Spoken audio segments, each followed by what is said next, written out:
मधुबन के बाबा, मधुबन के बाबा मुरली वाले, आपका क्या कहना, आपका क्या कहना। ओम शांति। आज 18 अक्टूबर 2021 के साकार मधुर महावाक्य हैं। आज की मधुर मुरली में बाबा बच्चों को बहुत ही दिल को छूने वाली बात कह रहे हैं। बाबा कहते हैं, मीठे बच्चे, बाबा कितनी दूर से तुम्हें पढ़ाने आते हैं। पढ़ाई की फीस नहीं लेते तो कितने प्यार से पढ़ना चाहिए। बाबा कितनी दूर से तुम्हें पढ़ाने आते हैं, पढ़ाई की फ़ीस नहीं लेते तो कितने प्यार से पढ़ना चाहिए। क्वेश्चन है, रूहानी गवर्नमेंट ने सारी दुनिया के लिए फ्री स्कूल खोला है, क्यों? रूहानी गवर्नमेंट ने सारी दुनिया के लिए फ्री स्कूल क्यों खोला है? क्योंकि सभी ऑर्फन निधन के बन गए। बाबा ऐसे गरीब बच्चों से फ़ी क्या लेंगे? इस अंतिम जन्म में बाबा ऐसी पढ़ाई पढ़ाते जिससे तुम विश्व के मालिक बन जाते हो।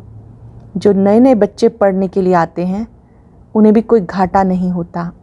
भले पिछाड़ी में आए हैं लेकिन थोड़ी मेहनत कर पुरानों से भी आगे जा सकते हैं। नए बच्चे थोड़ी मेहनत करके पुरानों से भी आगे जा सकते हैं। गीत है, जाग सजनिया जाग, नवयुग आया रे। ओम शांति। मीठे मीठे रूहानी बच्चों ने गीत सुना। रूहानी बाप ने कहा, यहाँ तुम बच्चों को आत्म अभिमानी होकर बैठना होता है। परम पिता परमात्मा और बच्चे अब आकर मिले हैं। इसे कहा जाता आत्मा और परमात्मा का इस सृष्टि पर मेला। ये मेला एक ही बार होता है। आधा कल्प सतयुग त्रेता में कोई बुलाते ही नहीं। तुम बच्चे सुखी रहते हो। जो सुख तुम आत्माएं भी पा रही हो। तुम पहले सतो प्रधान थे, अभी तमो प्रधान पतित बन गए। फिर बाप पावन बनाते हैं।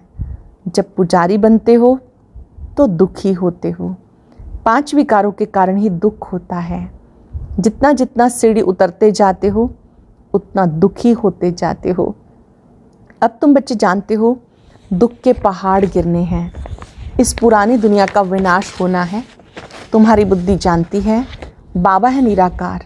वो टीचर बनकर हम सालिग्रामों को पढ़ाते हैं। बाबा है निराकार, टीचर बनकर हमें पढ़ाते हैं। कहते, बच्चे हम फिर से तुम्हें विश्व का मालिक बनाने आए हैं। 5,000 वर्ष पहले भी तुम स्वर्ग के मालिक थे, याद है ना? संगम पर ही तुम्हें बनाया था। अब फिर तुम्हें मनुष्य से देवता बैकुंठ स्वर्ग का मालिक बनाने आया हूँ। तुम्हें वर्षा दिया था, फिर तुम्हें 84 जन्म लेने पड़े। अब तुम्हारे 84 जन्म पूरे हुए, मैं आया हूँ। फिर तुम्हें पहला नंबर जन्म से शुरू करना है।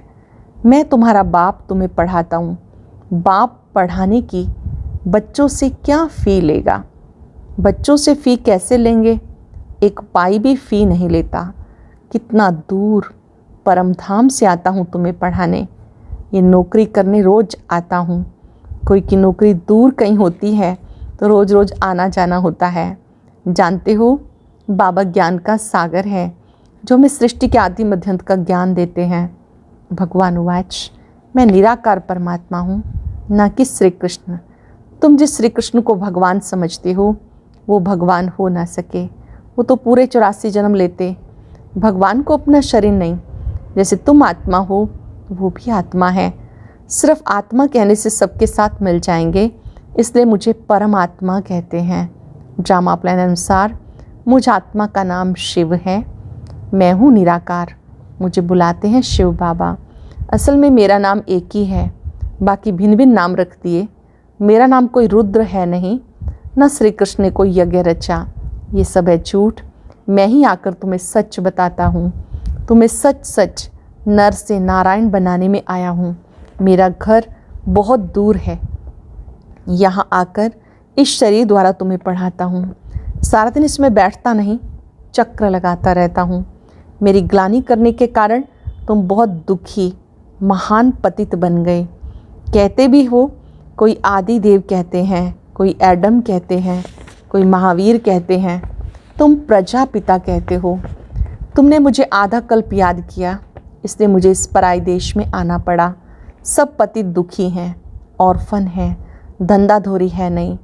ऑर्फन को पढ़ाने के लिए गवर्नमेंट फ़ी नहीं लेती। ये तो बहुत बड़ी रूहानी गवर्नमेंट है। बेहद के बाप को कोई जानते नहीं।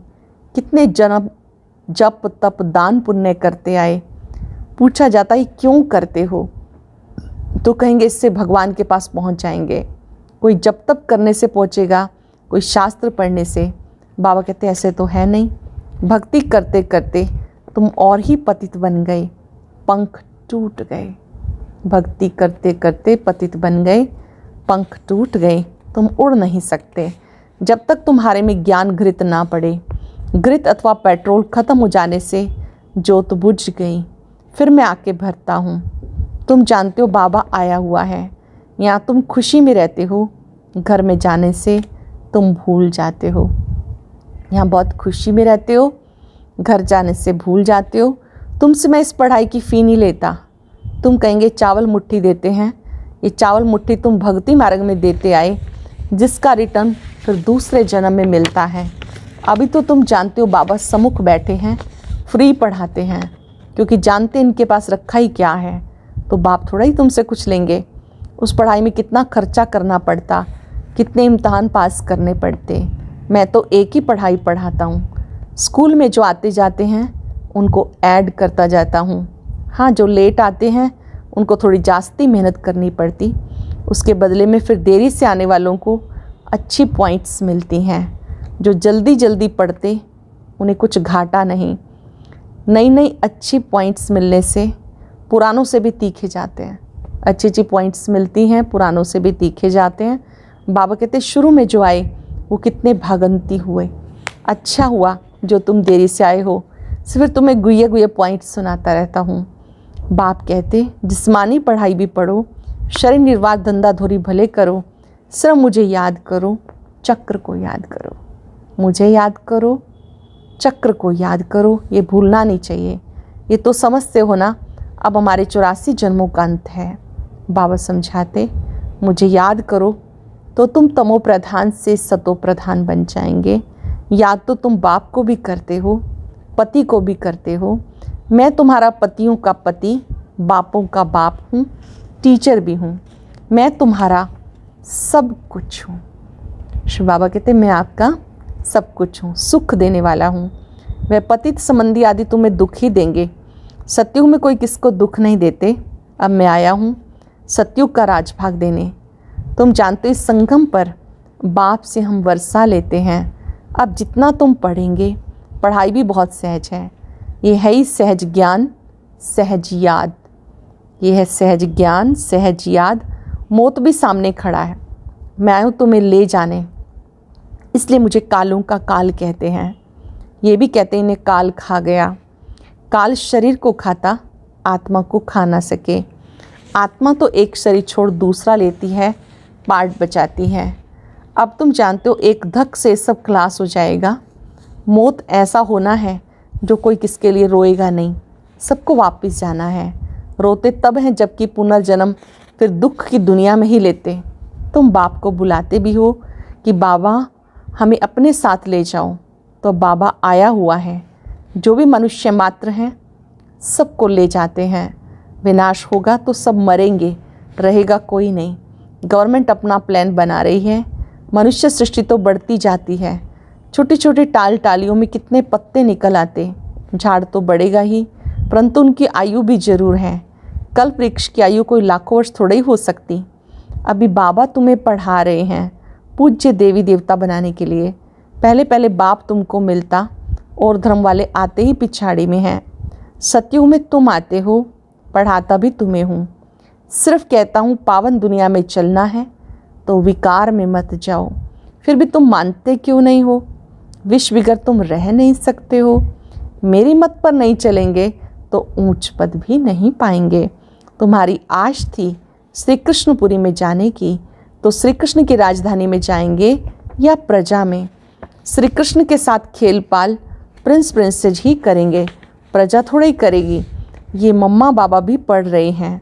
तुम जानते हो राधे कृष्ण स्वयंवर के बाद लक्ष्मी नारायण बनेंगे, राजाई वालों की ही माला बनती है। 8 दाने में आओ, अच्छा 8 में नहीं तो 108 में तो आओ, कम से कम 16,108 में तो आओ। ये है ही राजयोग। बाप की श्रीमत पे चलना चाहिए। घर के भातियों को भी समझाओ। बाबा तुम्हें समझाते औरों को समझाने के लिए। पुरानी दुनिया का विनाश भी होना ही है। महाभारत लड़ाई भी प्रसिद्ध है, जबकि भगवान आया था। भगवान ने आकर राजयोग सिखाया था। स्वर्ग की स्थापना, नरक का विनाश गया हुआ है। ये वही समय है। फिर राजधानी स्थापन हो जाएगी। सतयुग में दूसरा धर्म होता ही नहीं। भारत कितना सरताज था, कितना साहूकार था। क्रिश्चियन लोग सब यहाँ से साहूकार हुए। सोमनाथ के मंदिर में कितने माल ले गए ऊँट भरकर। ये तो एक मंदिर की बात है, भारत में बहुत मंदिर थे। बाप सारे झाड़ का राज समझाते हैं। मैं बीज ऊपर में हूँ, ये उल्टा झाड़ है। नॉलेजफुल मैं हूँ, तुम मुझे पुकारते हो, हे पतित पावन आओ। फिर भी कह देते नाम रूप से न्यारा है। रावण ने सबको एकदम बेसमझ बना दिया। अब तुम्हें स्मृति आई, हमारा बाप कौन है, ये चक्र कैसे फिरता है। सबकी समझ तो एक जैसी नहीं होती। एक की समझ ना मिले दूसरे से, एक के फीचर्स ना मिले दूसरे से, तो अब तुम बच्चों को बाप का बनना चाहिए। वह बाप भी है, टीचर भी है, सतगुरु भी है। जानते हो ये फ़ी कुछ लेते नहीं, बिगर कोड़ी खर्चा तुम्हें 21 जन्मों के लिए राजाई मिल जाती है। तुम भक्ति मार्ग में ईश्वर अर्थ कुछ देते थे तो दूसरे जन्म में तुम्हें मिलता था, और अब तो मैं डायरेक्ट आकर भारत को स्वर्ग बनाता हूँ। इसमें जो कुछ खर्चा लगता है वो बच्चों का ही लगता है। बाबा के जो बच्चे बनते हैं वो मिलकर सेवा करते हैं। बच्चों को ही कहेंगे खर्चा करना है। इस एक ब्रह्मा को अच्छी तरह से पकड़ा खर्चा करने के लिए। इसमें प्रवेश कर इनसे सब कुछ कराया। शिव बाबा ने ब्रह्मा तन में प्रवेश करके इनसे सब कुछ कराया। ये तो झट स्वा हो गया, सब कुछ जो इनके पास था सब दे दिया। बाबा बोले बैगर बन जाओ, तो फिर ऐसा प्रिंस बनाऊंगा। साक्षात्कार करा दिया। ख्याल आया अब ये क्या करेंगे, विनाश होना ही है। बाबा ने कहा बंदर माफिक मुट्ठी बंद नहीं करो, खोल दो। झट खोल दी। शिव बाबा ने ब्रह्मा बाबा को टच कराया, ये मुट्ठी खोल दो, तन मन धन सफल करो। सो मुट्ठी खोल दी, नहीं तो इतने बच्चों का खर्चा कैसे चलता। बच्चों बादशाह पीरू वजीर ये हो गया। एक को ही पैसे के लिए पकड़ लिया। तुम बच्चों की बट्टी बननी थी, स्कूल भी बने थे। अब तुम होशियार हो, फिर औरों को भी पढ़ाते हो। तुम कितनों का कल्याण करते हो। बाबा है कल्याणकारी, सबको नरक से निकाल स्वर्ग में ले जाते हो। अब जितना पुरुषार्थ करेंगे उतना ही ऊंच पद पाएंगे। प्रजा के लिए भी प्रदर्शनियों आदि की युक्तियाँ और भी निकलती रहेंगी। ढेर प्रजा बनती जाएगी। राजा रानी तो थोड़े होते हैं, प्रजा तो करोड़ों के अंदाज में होती है। किंग क्वीन एक है, वहाँ लड़ाई झगड़ा आदि होता नहीं।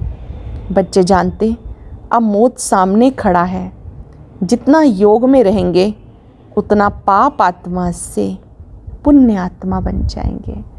जितना योग में रहेंगे उतना पाप आत्मा से पुण्य आत्मा बन जाएंगे, और कोई उपाय नहीं। सपूत बच्चे माँ बाप को फॉलो करते हैं। बाप पावन बने, बच्चा ना बने तो वो कपूत ठहरा ना। इसमें तो नष्टो मोहा बनना है। मेरा तो एक शिव बाबा, दूसरा ना कोई।